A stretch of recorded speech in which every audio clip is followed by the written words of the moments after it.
How to fix call blocking or identification missing in iPhone. For that, first of all, the first step you need to follow is simply take out your SIM card at the first and insert it again and see if it works or not. If this doesn't work, then simply hit on the settings you have on your device. Once you go through the settings, scroll down a little bit, there you see privacy and security option, tap on it.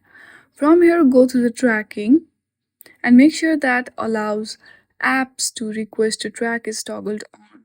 Once you check that, your issue will be solved. In this way, you can easily fix call blocking or identification missing in your iPhone.